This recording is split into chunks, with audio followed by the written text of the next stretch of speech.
Every predator documentary you have ever watched got one thing completely wrong.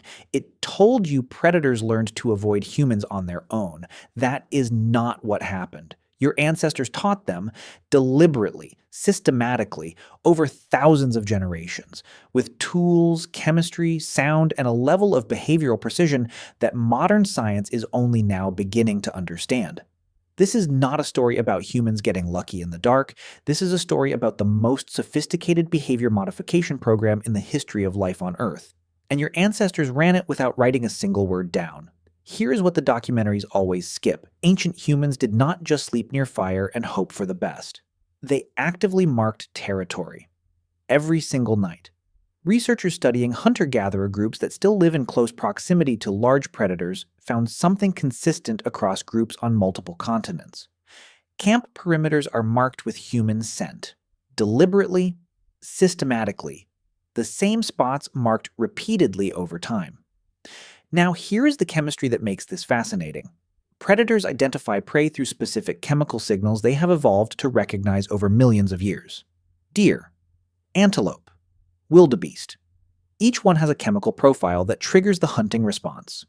Humans do not match any of those profiles. You smell like cooked food, processed compounds, synthetic materials. A chemical signature that has no equivalent anywhere in the natural world. To a predator's olfactory system, that is not the signal for prey. It is not even the signal for competitor. It is the signal for unknown. Maximum caution. Do not engage. And your ancestors marked the edges of their camps with that signal every single night. The camps where this happened, those people survived. The camps where it did not always make it to morning. Natural selection did not just work on predators, it worked on human behavior too. The most systematic camp protectors survived. Their habits became ritual, passed down for thousands of generations before anyone understood the biology behind why it worked. And this is where it gets strange. Predators do not just avoid fire. They avoid the specific sound of a human group that is awake and communicating. Researchers played different sounds near wild elk and deer. Natural predator calls. Dog barks.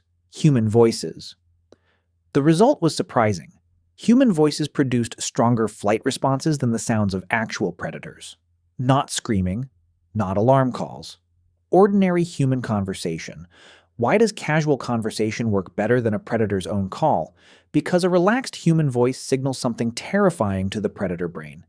It says these creatures are completely calm. They are aware of everything around them. They know I am here, and they are not afraid. That is not a prey signal. That is an apex signal. Groups that stayed louder through the night lost fewer people.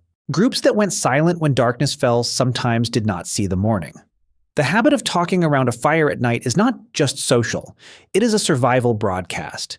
A signal that says we are many, we are awake, we are aware, and nothing out there concerns us.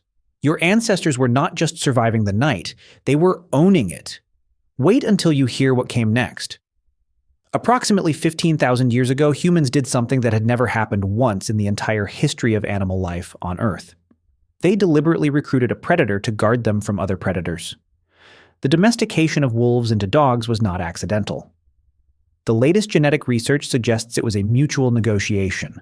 Wolves that were less reactive to humans began following camps to scavenge scraps. Humans noticed that camps with wolves at the perimeter had fewer large predator incursions. And then humans began actively encouraging the arrangement. A wolf's hearing detects large animal movement at distances a human cannot match. A wolf's nose picks up predator scent long before any human system registers it. And a wolf's alarm bark at 2 in the morning does something nothing else in the ancient world could do. It wakes the entire camp in under 3 seconds. Your ancestors did not just survive the night by being cautious. At some point, they looked at the animal hunting them and figured out how to make it hunt for them instead. That is not survival. That is strategy. Now, here's the fact that should genuinely disturb you. Modern humans have dismantled almost every single layer of this system. We sleep alone. We sleep in silence. We sleep without fire. We sleep without a dog at the door. Every protection layer your ancestors spent 2 million years building gone. Removed in roughly 200 years. Your ancestors built a system, scent marking, sound, fire, recruited predators, group presence, every layer working together, every layer reinforcing the others. We took it apart and called it progress. Now, here is the part that changes everything. This was not passive. Ancient humans did not just sit in camps hoping predators would eventually learn to stay away. Researchers studying ancient archaeological sites found evidence of something far more deliberate. Humans were not only hunting prey animals, they were systematically hunting the predators that competed with them. Published research confirmed that Neanderthals hunted cave lions and used their pelts. Cut marks on lion bones found at sites across Europe show systematic skinning. Leopard remains near Neanderthal burial sites suggest these animals were not just food. They were culturally significant. Worn, displayed, kept, lions, leopards, bears. Their bones appear repeatedly at ancient human sites across multiple continents, and what that communicated to every living predator in the region was not subtle. We kill the things that kill. We are not prey. We are the most dangerous thing in this landscape. Over thousands of generations, the predators that avoided humans most consistently survived to reproduce. The bold ones were removed from the gene pool. Systematically, repeatedly, across every continent humans entered.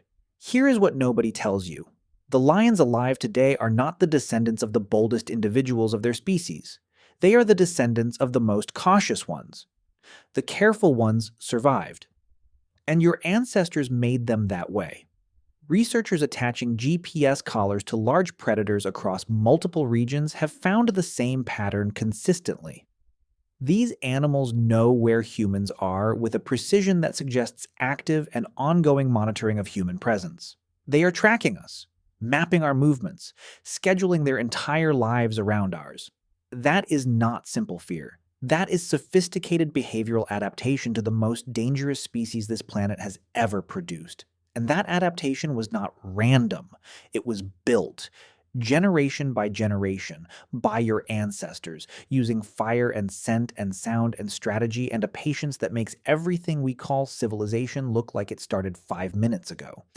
Every predator alive today carries something deep in its nervous system, a signal, ancient, wired in, passed down from every ancestor that survived a close encounter with your species.